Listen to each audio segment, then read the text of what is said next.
Welcome everybody to Spike Down episode 2. My name's Keith Fortune and joining me is Roy. It's another great week for games and matches here for Challengers North America.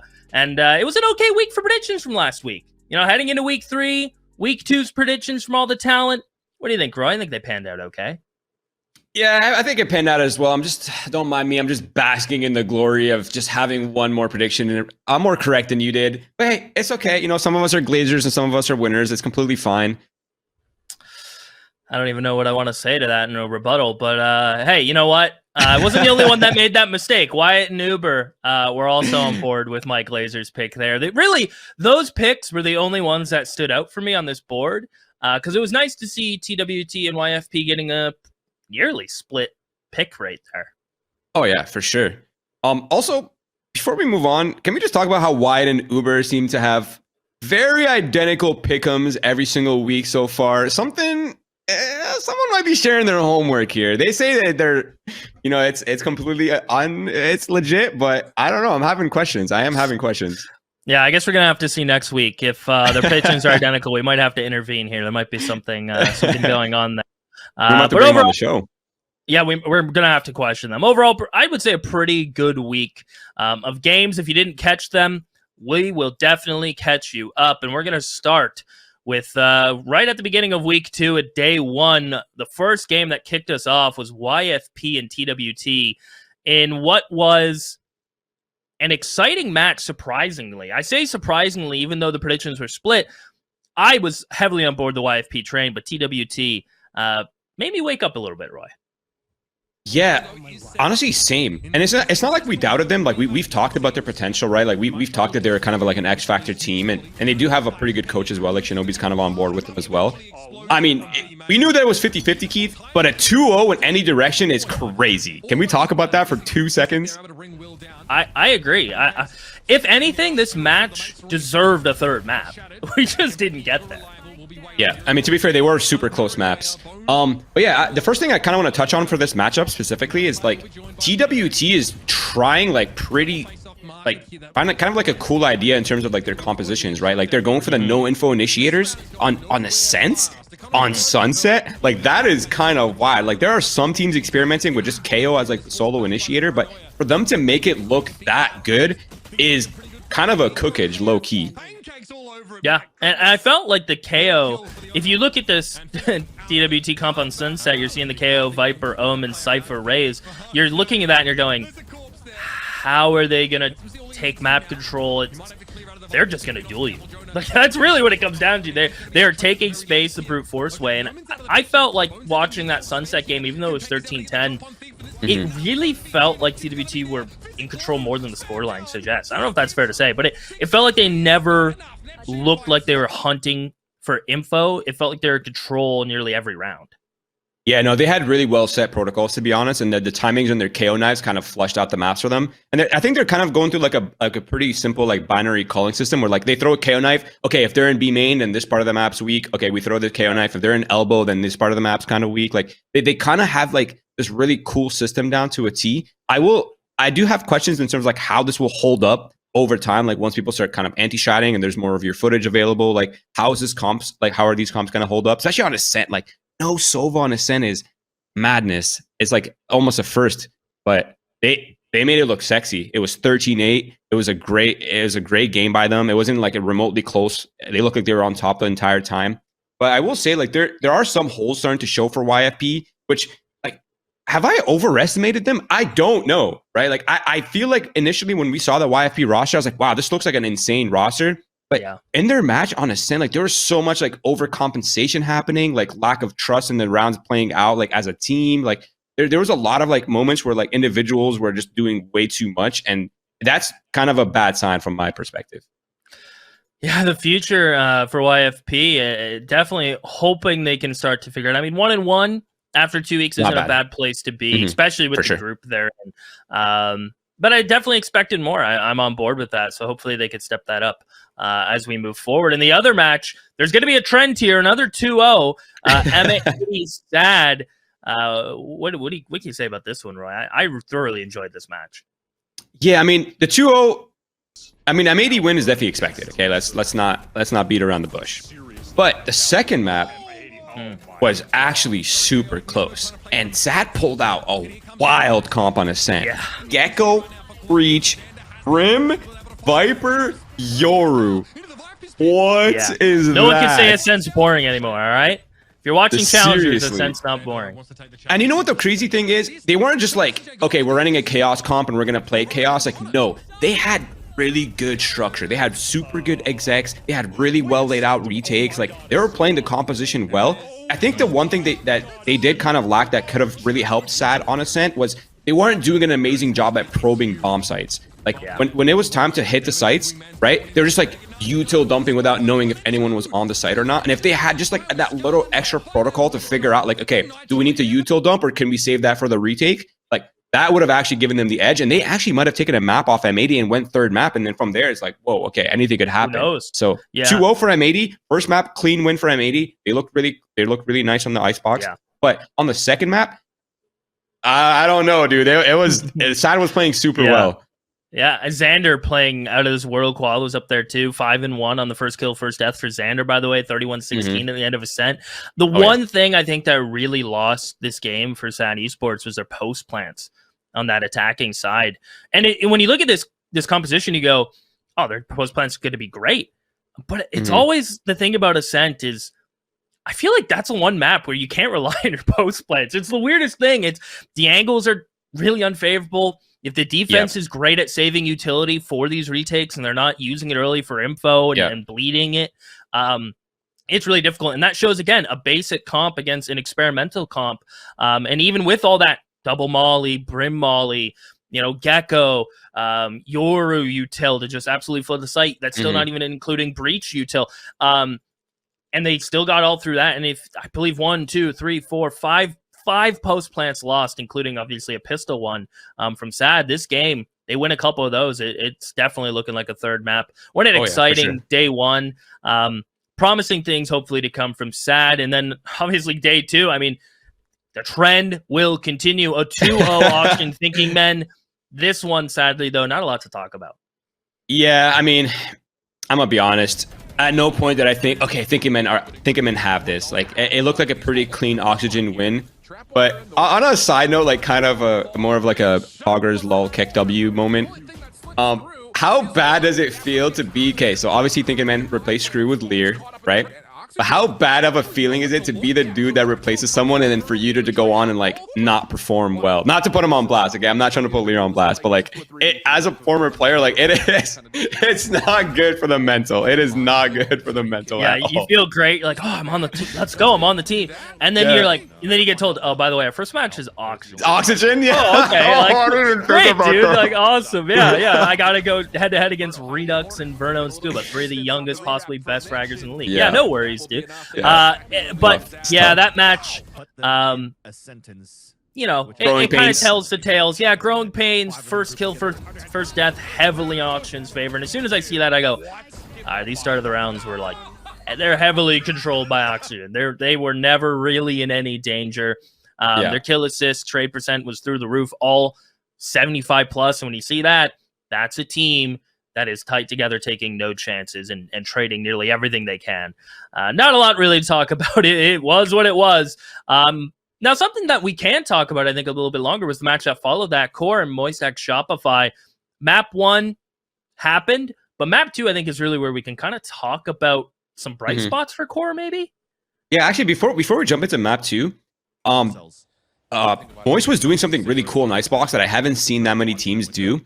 So you know how like the teams have like the Viper wall that cuts the A site and like, they're able to defend the bomb, like they were able to defend the site with that wall. They were actually, instead of cycling Harbor and Viper walls, they were doubling them up. So whenever the teams would try to come through, they were like slowed and decayed. So it was like doubly difficult to get through that Viper wall and the Harbor wall combo. And like obviously they did cycle as well, but when they were feeling a lot of pressure, like okay, they're about to hit, they were doubling up the walls, and I was like, whoa, what is that? That is so awkward to brute force, because like dude, you're getting slowed and decayed and you're going into a crossfire. Like that's kind of wild. And their retakes look nice on Icebox. I will say, like Moist look really drilled on Icebox. But going into map 2, fine. Close game. Very. Yeah, and I'll just end up my thoughts on Icebox quick too, because you brought up a great point. One thing to look for Moist Shopify, and I think it's the defining factor of their game, is how collectively they're on the same page. And this goes for Icebox and Bind. Are we playing retake? Are we flooding? Are we doing something else? And I always felt like all 5 players knew what was happening, and that's hard to achieve constantly. So we're going to hopefully see that develop. Yeah, especially on Icebox. So we're going to see that develop. Bind started to get away from them core. Every round they won on the defense was a round where they had a retake. If I tell you that and you're like, okay, that makes sense, it's Bind. And then you look at the flip side, and then when core on the attacking, they pretty much won nearly every round without getting the spike down. It was a weird game, Roy, but some cool comps going head to head, a lot of counterplay. Yeah, but I think some holes were starting to show in Moise's kind of like game plans on Bind. I mean, even like the coaching and some of the players were like, you know, we weren't playing our best A game on Bind. So obviously they are human. They're gonna make mistakes. But core, like there actually was a world that could have gone to a third map. But again, that loss is sort of unlucky because now core and Thinking Men are both 0-2 on their groups. Yeah. And that YFP win, or the loss, excuse me, to TWT has put TWT pretty far up the bracket and has kind of made things awkward for core and Thinking Men. But yeah, maybe definitely put the heat on them a little bit. It definitely makes it like this week 3 is not must-win territory, but I mean, if you want to avoid relegation, it's kind of must-win territory. Going 3 is going to be really hard to come back from, because then you have to think, well, you end 1-4, 2-3, like it's 0-5. Yeah, really. Yeah, that's the worst one. That's definitely the worst one to get to. And then obviously to end up the week, we jumped to day 3 where we saw TTR Winthrop, and what I can maybe safely say, another 2-0. But the first upset of the week. 100% first upset of the week. Biggest upset of the tournament so far is where I'm going. Yeah, like, that's a good one too. I mean, Winthrop just did not look that inspired in the first week. You know what I mean? Like there were clearly a lot of holes. They were not really on the same page. There's a lot of like individual overcompensation. When I see that happening from players, it tells me that there's like no confidence in the team whatsoever. Again, I could be completely waffling here, but in the second week, they were like a whole new beast, dude. And I mean, we just had such high expectations for TTR. Like you put them among the top, you know, you said they were top 4. I did. And I said this is the best TTR iteration we've ever seen. Yeah, that's not to put you on blast, but like I'm going to put you on blast. And listen, I'm just holding you accountable for your words. Don't come at me, okay? But that was a crazy series, man. And Winthrop has a really good Sunset too. Yes. Yeah. It seemed... Sunset I could summarize as a TTR that felt like they knew what was happening, and a Winthrop that threw a lot of different looks at them. TTR kind of looked like, okay, they're not playing A that much. They leaned A quite a few rounds, and Winthrop didn't even let TTR really get reads on them. It felt like they were doing B fight rounds 3 rounds in a row, then they would stack A. They're walking down mid, and I think the selling point for me on this entire defense from Winthrop was the little missteps and misdirections they put in. Granted, they, split the half. What was it?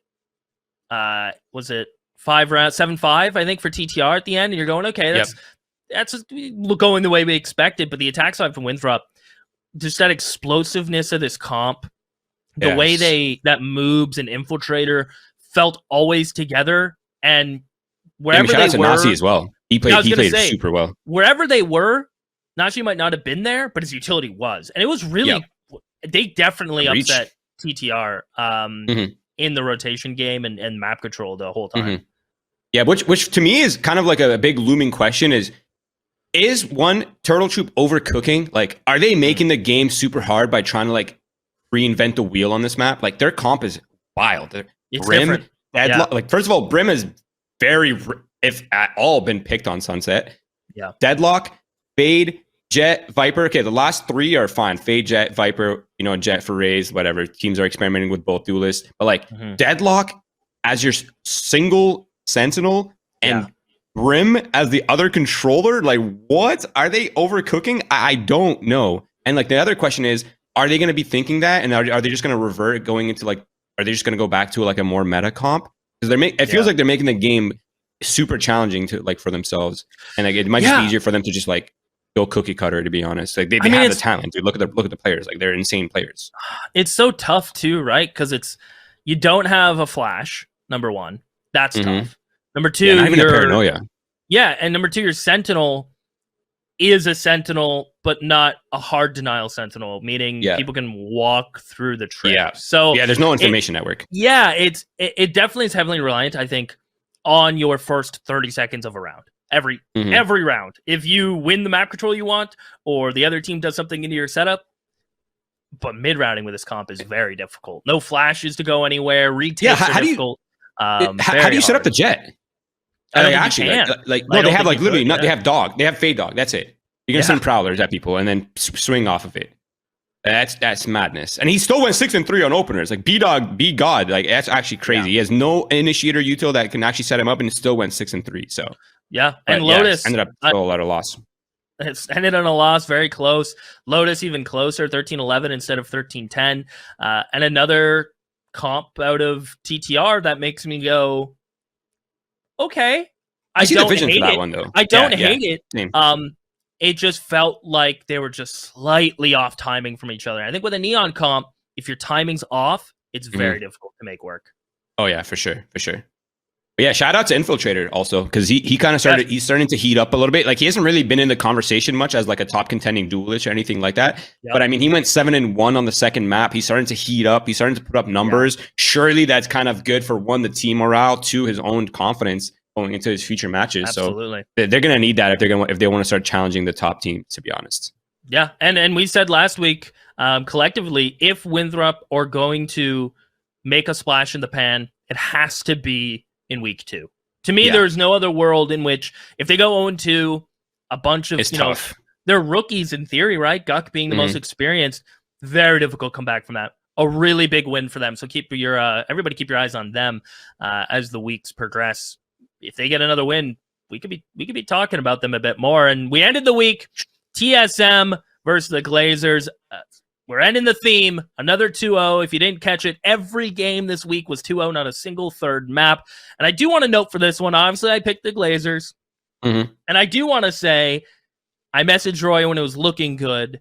When they were up, I think they were up like 7-5. I'm like, yeah, guess who picked the Glazers? Guess who picked the content creator curse? Crazy. It's crazy. So that one's on me. But TSM bring it back. They beat the Glazers, breaking my prediction, and it was painful. But some promising moments from the Glazers. But I must say, TSM still have that chemistry, even if it's been a while since these players have played at least together.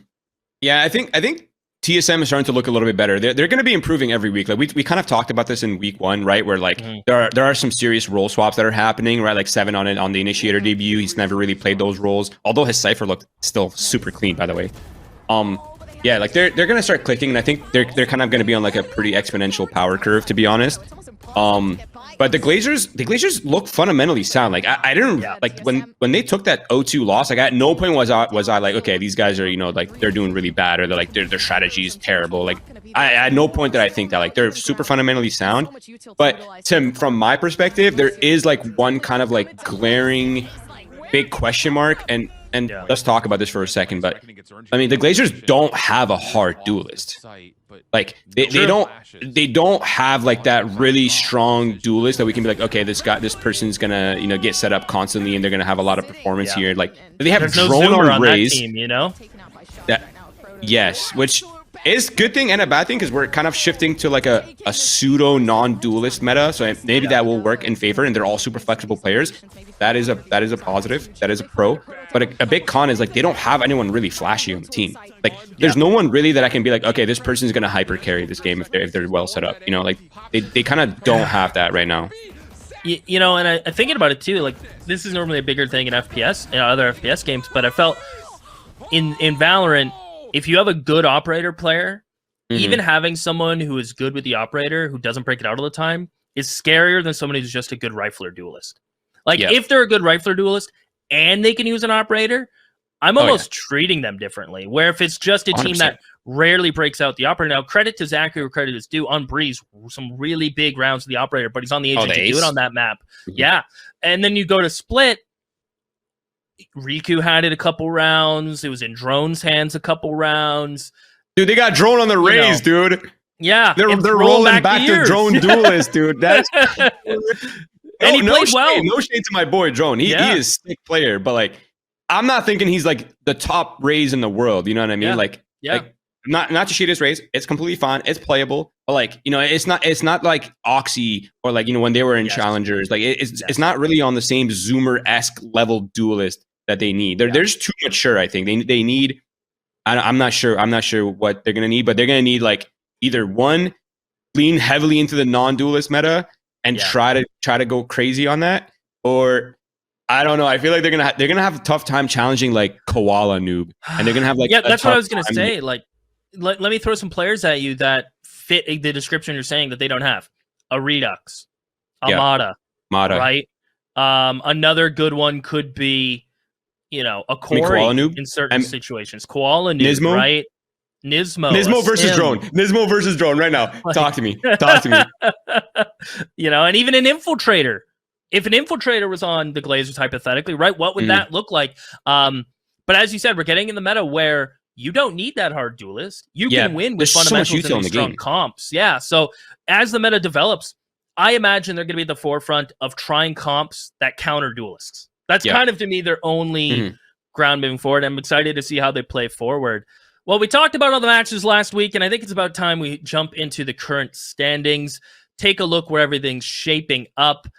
And it's definitely kind of what Roy and I were thinking if you go back to last week's episode, but it's kind of not at the same time. Group A, definitely sort of what we were looking at. I think the one surprising thing is Oxygen isn't where TWT are, and YFP are where I thought TWT were. That's kind of my overall thoughts on Group A. Everything else shaping up kind of what we thought. Yeah, no, I am super nervous though for like Core and Thinking Men, because that 0-2 start is actually terrifying. Yeah. I mean, the Glazers are kind of in the same boat as well. Like they're 0-2, and they haven't even played M80 yet, by the way, the Glazers. So I think aren't they playing? I'll leave that for later. Aren't they playing M80 next week?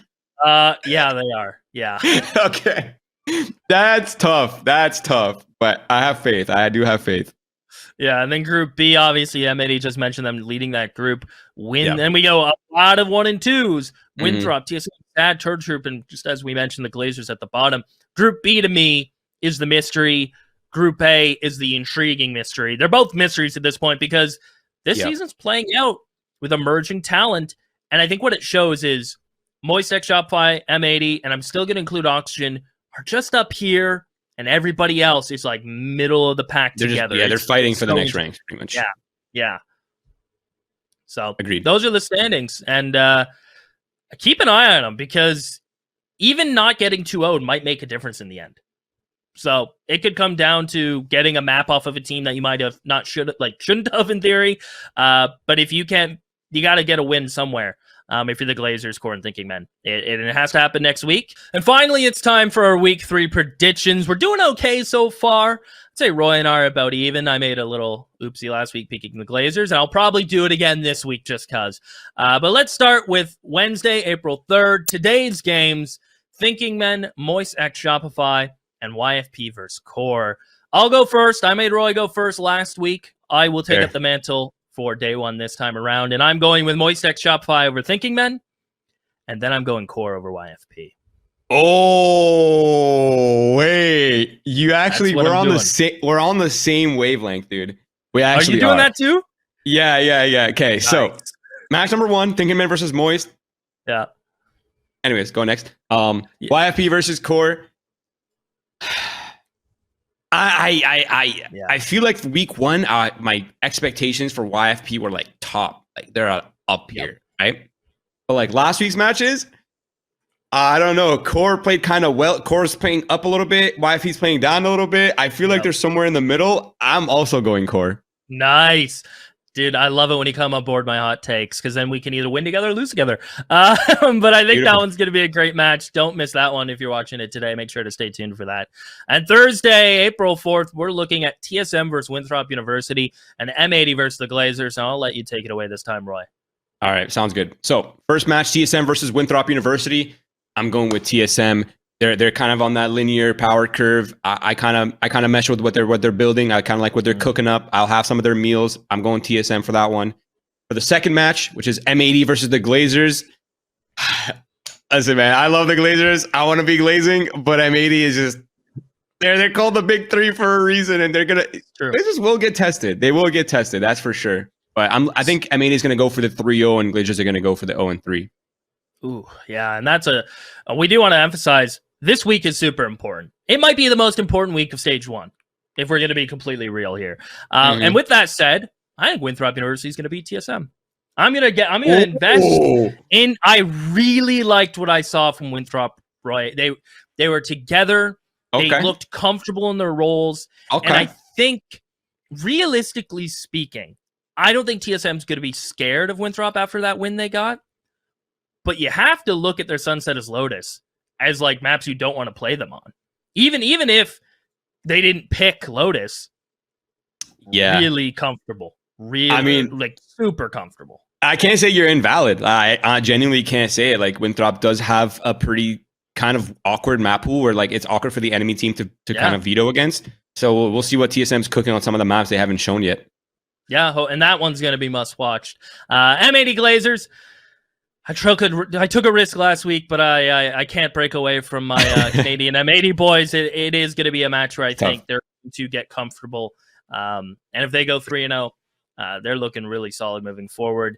And finally, we're going to end the week on Friday, April 5th with some absolute unreal matches. Turtle Troop versus Sad Esports and Oxygen versus Together We Are Terrific. I'll kick it off. Let's do one. Let's do one each. Okay, let's start. You go first on the first one. Yeah. Yep. Okay. Let's go. This is I'm gonna absolutely contradict myself from what I said last episode. I think Sad beat Turtle Troop in a best of 3 this week. I really do. I'm down. I'm actually down. Turtle Troop. You're down for that? I'm hella down for that. Okay. I think Sad's they've taken harsh losses, yes, but all their games have been super close, even against some of the top contenders, right? And I kind of like what they're cooking. And Turtle Troops is, I feel like they're kind of in shambles, low key. Like they're a little bit in shambles in terms of like what's the results against Winthrop. Like that has to hurt the psyche. That has to hurt the environment a little bit. I'm going with Sad Esports for this one. And then it comes down to the final pick, Auction versus Together We Are Terrific. Now, this one is important, by the way. This one is who's going to be 2-1 and right behind Moisek Shopify. And there's a chance if TWT goes 3-0, they pretty much guarantee points, essentially. Yes, like that 3-0 start for TWT is amazing here. Yeah, they'll guarantee a decent amount of points from stage 1. Granted, they do okay in the last 2 games. Now, rarely do I pick against Oxygen. I didn't pick against them against Moisek Shopify. Didn't pick them against Think. And I ain't doing it here. Oxygen are going to take it over TWT. So I don't know if you're on board with that, but Oxygen, I think, as good as TWT have looked, Oxygen just, if they're on that day, it's so hard to beat them. Yeah, I mean, their only loss was to Moisek Shopify, which is another, one of the top contenders. So, and that match was came down pretty much pistols. Like if one pistol goes differently, they could have won the series essentially. So, I mean, yeah, I'm inclined to agree. I feel like TWT is like it's a win. It's like a lose-lose. You go against them, and they could pull a rabbit out of the hat, and you go with them, and it's like you never know what's going to happen. So, yeah, it's a tough one, but I think I'm going with Oxygen for that one. Perfect. And that's the show. Thank you so much, everyone, for watching. Spiketown will be back next Wednesday to kick off the week 4 matches. Roy, it's been a pleasure. Hopefully your predictions come right. Our hot takes are definitely there. And we'll catch you guys next time. Enjoy the game.